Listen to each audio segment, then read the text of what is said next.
Jonah and the Big Fish. The Hebrew story read every high holidays. You know the tale. God calls upon Jonah to warn the city of Nineveh that they need to own up to their sins and stop their wickedness, or God will destroy the whole city. Jonah then ignores the mission by riding on a ship to Tarshish, but once a storm hits that is created by God, he is thrown overboard and he is then swallowed by a big fish. That helps Jonah realize his fault, and he prays for forgiveness and heads to Nineveh only to make more mistakes. He then becomes suicidal because God didn't destroy Nineveh, but God did kill a gourd that was created to comfort Jonah. So Jonah learns a great and thought-provoking lesson.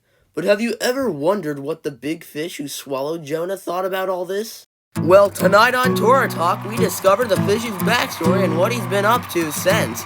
So here he is, the one and only, the Big Fish. Actually, I'm a whale. No, you're a big fish. I'm a whale. No, you're a big fish. I'm a whale. No, you're an annoying big fish. Now shush. Hello, Mr. Big Fish. Well, hello there. Get it? Stop calling yourself a whale. Gee, why is he so offended by me calling myself a whale? Christians originally called you guys whales. That's why. But anyway, tell us, how's your life been since the incident with Jonah? Well, I really am the B4. B4? You know, big fish on the reef. Kind of a big man on campus for the ocean community. One of the most recognized on the reef. I sign autographs every day. I even have a starfish on the Reef of Fame. I'm almost as famous as Shamu and Willie, but I've been around a lot longer than them. That's awesome. So how did you get to where you are today? Well, it's a long story. Alright, kids, time to go hunting. Oh boy, krill! But I don't want krill. What? I said I don't want krill. What are you talking about? I just brushed my teeth and did my water pick since I have to do that. Son, nobody cares about dental hygiene. It's 786 BCE. What does BCE mean? Beats me. But anyway, we're the #1 krill and plankton gangster business in the ocean, and you gotta keep tradition. I'm sorry, Pa, but What the? Where am I? Feels like I just got zapped into another place. Well, at least now I don't have to wash these clothes at the laundromat on 35th Street. Well, there goes my vegan diet. So here's the funny thing, because I didn't see Jonah heading towards me, and I was on that vegan diet, and apparently he was a little guy. I didn't eat him. But I did swallow him whole, so he was living inside me.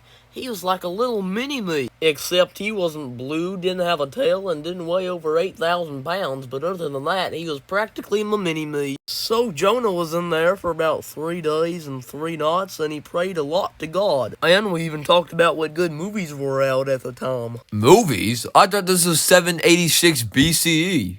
You know, they have the hardcover and pages in between them. You mean books? Maybe that's what you call them. We call them movies because we move the pages. We also had the TV. TV? Yeah, the talking vulture. She had great stories. They were always about dead animals, though. I may be the BF, but she's my BFF. Okay, let's move on. What was the prayer that Jonah said in your tummy? Oh man, I wish I remembered that son of a good one, no. Well, luckily, he is here, right here in the studio. Come on out, Jonah. Oh, that's not Jonah. I'm an actor, just go with it. And like I'm 30, you're the same whale from 2,800 years ago, too. He has an interesting point there. Anyway, I called to the Lord, and he answered me. From the belly of Sheol I cried out, and you heard my voice. You cast me into the depths, to the heart of the sea. The floods engulfed me. All of your beakers and billows swept over me. I thought I was driven away out of your sight. Would I ever gaze again upon your holy temple? The water closed in over me. The deep engulfed me. Weeds twined around my head. I sank to the base of the mountains. The bars of the earth closed upon me forever. Yet you brought me my life up from the pit, O Lord my God. When my life was ebbing away, I called the Lord to mine, and my prayer came before you, into your holy temple. They who cling to empty folly forsake their own welfare, but I, with loud thanksgiving, will sacrifice to you. What I have vowed, I will perform. Deliverance is the Lord. Wow, that was beautiful. He had me in tears more than the beginning scene of Up.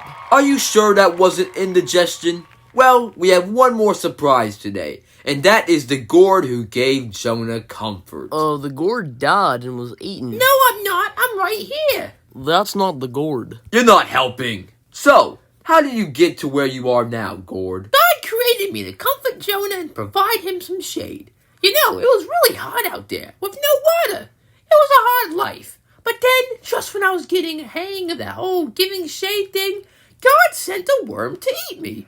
I wish I could have traveled the world, maybe gone to India, perhaps even Mardi Gras. I may have only lived for a day, but you know, YOLO. Do you feel good that you taught Jonah a lesson? Well, first, Jonah, you might need some therapy, buddy. You wanted to kill yourself because you didn't get what you wanted.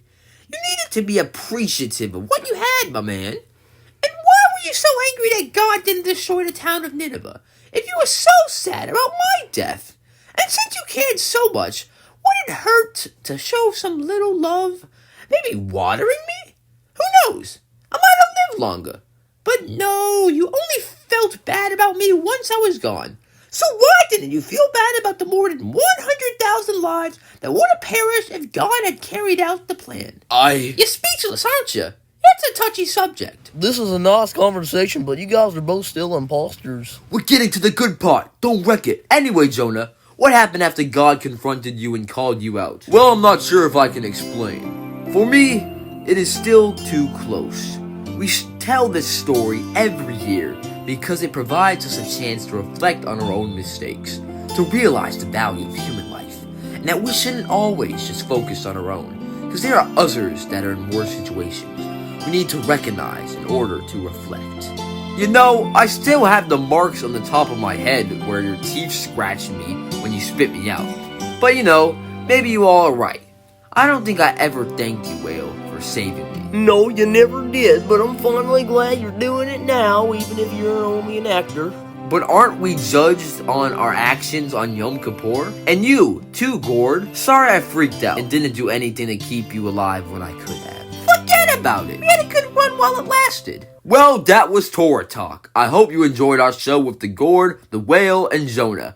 I'm Rabbi Gibson, and I hope you enjoyed our show.